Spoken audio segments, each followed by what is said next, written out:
Наместо вистински, Штип добива импровизирани проекти. Обвини на прес ВМРО ДПМНЕ. Капитални проекти беа основните зборови за време на кампањата. Меѓутоа и после половина година од тие капитални проекти го видовме само ова триаголниче. Зарем град како Штип заслужува импровизации со кои можеби се доведува во прашање и безбедноста на сите граѓани? Од ВМРО, освен забелешки, има и прашања.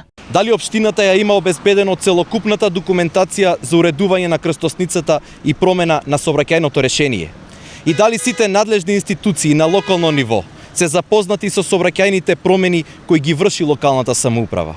Почитуван градоначалник, овој проект има можност да се поправи, но зборовите и ветувањата кои ревносно ги дававте пред половина година не можеме да ги заборавиме. Општината го реши она што ВМРО со години го игнорираше. Возврати градоначалникот Бочварски. Е потребно зголемување на безбедноста и на сообраќајот на возилата и на пешаците таму, затоа преминавме кон реализација на едно решение кое што ќе биде побезбедно за граѓаните и за возачите во општина Штип. Затоа не знам во што е проблемот да се реши една крстосница која што е доста фреквентна и која што бара современо решение според условите кои што ги имаме таму на терен. Веројатно, поради тоа што имаат огромен број на проблеми, јас би им препорачал да се фокусираат на нивните проблеми внатре во партијата, општина Штип и Република Македонија одат напред.